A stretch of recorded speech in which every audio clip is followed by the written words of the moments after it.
Hello everyone, good morning, Radhe Radhe. कैसे हैं आप सब? आई होप आप सब अच्छे होंगे और आप सबकी स्टडी भी अच्छे तरीके से चल रही होगी। तो आप सभी का स्वागत है मेरे दिल्ली पुलिस के एक न्यू टारगेट में। तो आज है डे 16 और वीडियो में एंड तक बने रहिएगा और वीडियो को पूरा कंप्लीट तक देखिएगा। तो आज मैं आप सभी के साथ शेयर करने वाली हूँ 12 आवर स्टडी रूटीन। तो अभी देख सकते हैं सुबह के बज गए हैं 5:30 और आज डेट है 14 अगस्त और मैं 15 अगस्त को अपना वीडियो अपलोड कर रही हूँ। इसलिए आप सभी को हैप्पी इंडिपेंडेंस डे। और सुबह के टाइम में छत पे आए तो देखे थे बहुत सुंदर रेनबो निकला हुआ था। फिर हम आके सरस्वती माँ का आशीर्वाद देने के बाद अपनी पढ़ाई को स्टार्ट करते हैं। तो सबसे पहले मैं अपनी कैलकुलेशन की बुक इंस्पेक्टर चालीसा लेती हूँ। इस छोटी सी प्यारी सी बुक का नाम है इंस्पेक्टर चालीसा, जो कि कैलकुलेशन की बहुत ही अच्छी बुक है। अगर आप इससे अपना 1 महीने कॉन्टिन्यूसली कैलकुलेशन करते हैं तो आपका जो कैलकुलेशन का स्पीड है वो बहुत ही अच्छे से बढ़ जाएगा। क्योंकि कुछ लोग जैसे कि अगर आप प्लस माइनस मल्टीप्लाई डिवाइड कर रहे हैं तो स्पीड नहीं बन पाता है। तो ये है बुक इंस्पेक्टर चालीसा, जो कि स्पीड बढ़ाने के लिए बहुत ही अच्छी बुक है। तो 1 घंटे इससे मैं कैलकुलेशन करती हूँ। कैलकुलेशन करने के बाद फिर मैं अपने नोट्स रिवीजन करती हूँ। जो मैंने कल पढ़ा था उसका रिवीजन मैं मॉर्निंग के टाइम में अपना कर लेती हूँ। नोट्स को खोलती हूँ, उसके बाद मैं अपना हिस्ट्री का नोट्स रिवीजन करती हूँ। और अगर आप सभी को हिस्ट्री की क्लास बिल्कुल फ्री चाहिए तो आप TWA पे जाके वहाँ पे सर्च मार सकते हैं। TWA टीचर हैं तो वहाँ पे हिस्ट्री की आपको नोट्स अगर क्लास मिल जाएगी तो वहाँ से आप अपना नोट्स तैयार कर सकते हैं। क्योंकि वहाँ पे सारी क्लासेस लगभग फ्री हैं तो आप वहाँ से आराम से क्लास कर सकते हैं और नोट्स अपने तैयार कर सकते हैं। तो 1 घंटे अपने ये भी मैं अपना टारगेट कंप्लीट करती हूँ। फिर मैं 8 बजे आती हूँ बाहर और बाहर का व्यू देखिए कितने अच्छे मौसम हुए थे, एकदम हरी भरी। उसके बाद मैं अपना टारगेट लिखती हूँ नोटबुक पे और जो मॉर्निंग का टारगेट है उसको मैं अपने एक नोटबुक पे लिख लेती हूँ और मैं आप सभी को दिखाती हूँ कि आज का हमारा टारगेट क्या रहने वाला है।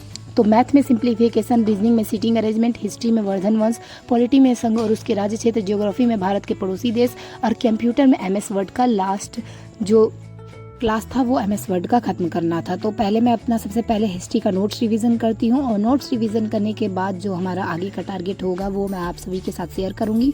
तो चलिए स्टार्ट करते हैं अपना हिस्ट्री का टारगेट।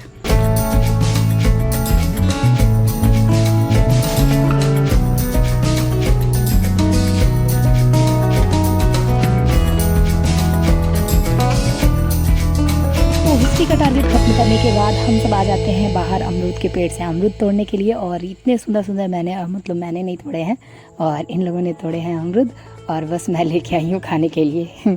तो उसके बाद हम आ जाते हैं फिर से अपना स्टडी करने के लिए। तो मैथ की मैं क्वेश्चन सॉल्व करती हूँ, जो कि मैं ऑनलाइन क्लास ले ली थी कल वाला। उसका रिवीजन करने के साथ साथ मतलब जो क्वेश्चन प्रैक्टिस था उसको मैं कंप्लीट कर लेती हूँ। मैथ में स्ट्रॉन्ग बनने के 2 बेस्ट तरीके यही हो सकते हैं। अगर आपको सारे फॉर्मूलेज याद हैं, फॉर्मूला याद कर लीजिए। उसके बाद सेकंड, आपकी कैलकुलेशन अच्छी होनी चाहिए तो आप अपना मैथ बहुत ही अच्छा कर सकते हैं। तो फिर शाम के टाइम में आ जाती हूँ मैं अपना खाना बनाने के लिए और फटाफट मैं खाना बना के अपने काम को ख़त्म करती हूँ। क्योंकि फिर अपना स्टडी भी करना होता है तो इसलिए जल्दी जल्दी काम को रफा दफा करना था और सारे काम कंप्लीट करने के तो इसलिए आज मैं जल्दी सुबह ही खाना बना रही थी। क्योंकि मतलब सुबह नहीं, लगभग 6-7 बज गए थे। तो मैंने सोचा अपने जल्दी से काम खत्म कर लेते हैं, उसके बाद अपनी स्टडी करने बैठ जाएंगे। तो फिर मैं लेके बैठती हूँ अपना रीजनिंग का टारगेट और रीजनिंग में जो कि है क्वेश्चन प्रैक्टिस करती हूँ। तो प्रैक्टिस बहुत ज़रूरी होता है, चाहे रीजनिंग हो चाहे मैथ हो, ऑल सब्जेक्ट की प्रैक्टिस। और जो भी नोट्स वाले होते हैं उनको तो रिवीजन करना ज़रूरी है। तो जितना आप पढ़ रहे हैं उसका रिवीजन ज़रूर करते रहिए और जितना आप मैथ सॉल्व कर रहे हैं या रीजनिंग तो उसके लिए सोल्यूशन बहुत ज़रूरी है। बाकी जो सब्जेक्ट थ्योरी वाले होते हैं तो उनके तो नोट्स रिवीजन करने पड़ेंगे आप सभी को। और जितना से ज़्यादा आप याद करेंगे, जितना आप रिवीजन करेंगे जितनी बार, वो आपके माइंड में आराम से बैठता जाएगा। तो मैं अपना रीजनिंग का टारगेट कंप्लीट कर लेती हूँ। फिर नेक्स्ट टारगेट मैं मैथ का ऑनलाइन क्लास लेती हूँ सिंप्लीफिकेशन का। तो ये 64 क्लासेस हैं जो आपको RWA ऐप पे मिल जाएंगी फ्री में बिल्कुल। तो आप वहाँ से बिल्कुल फ्री में दिल्ली पुलिस की क्लास है ले सकते हैं मैथ की। तो वहाँ से आप अपना क्लास कंप्लीट कर लीजिएगा। तो मैं अभी अपना क्लास यहीं से ले रही थी। RWA जो राहुल तिवतिया सर है, जो कि मैथ के बहुत अच्छे टीचर हैं। तो चलिए अभी अपना मैथ का टारगेट कंप्लीट कर लेते हैं, उसके बाद आप सभी से मिलते हैं।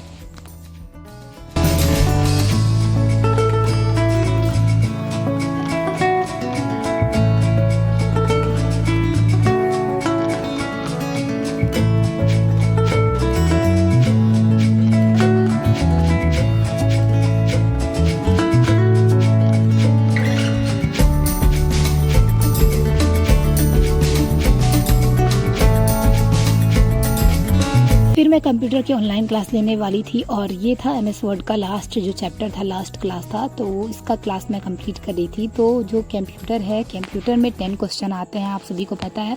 तो कंप्यूटर का ज़्यादा सिलेबस उतना बड़ा नहीं है, शॉर्ट ही है, लेकिन आपको थोड़ा सा डीप पढ़ना पड़ेगा। उसमें से 10 क्वेश्चन आते हैं, तो 10 क्वेश्चन भी हमारे लिए बहुत इंपॉर्टेंट है। एक क्वेश्चन 1 नंबर्स के होते हैं, 1 नंबर के होते हैं।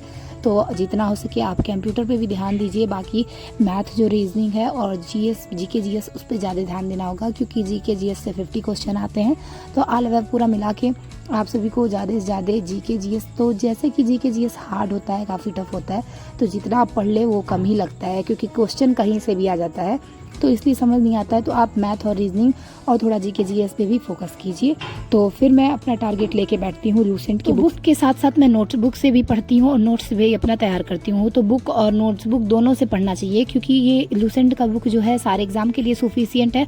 अगर आप किसी भी चीज़ की प्रिपरेशन कर रहे हैं तो इसका बहुत ही अच्छा इंपॉर्टेंट रोल है। अगर आप पढ़ रहे हैं तो अगर आप इसको डीपली पढ़ रहे हैं तो बहुत ही आपके लिए बहुत ही फ़ायदेमंद है।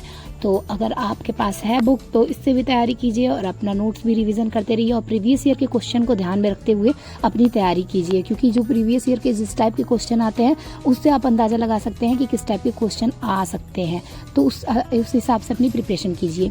जो हमारा लास्ट टारगेट था वो जियोग्राफी, और इसमें भारत के पड़ोसी देश के नाम याद करने थे। तो चलिए इसके लिए मैं आपको छोटा सा ट्रिक बताती हूँ। बचपन में MBA, तो बचपन का हो सकता है बांग्लादेश, चीन, पाकिस्तान, नेपाल, और MBA का आप यहाँ से म्यांमार, भूटान, अफगानिस्तान, इस तरीके से आप याद कर सकते हैं। बचपन में MBA, तो मई को छोड़ के बचपन और MBA, इससे आप आराम से ये भारत के पड़ोसी देश का नाम याद रख सकते हैं। तो चलिए मिलते हैं आपसे नए टारगेट के साथ, तब तक के लिए राधे राधे।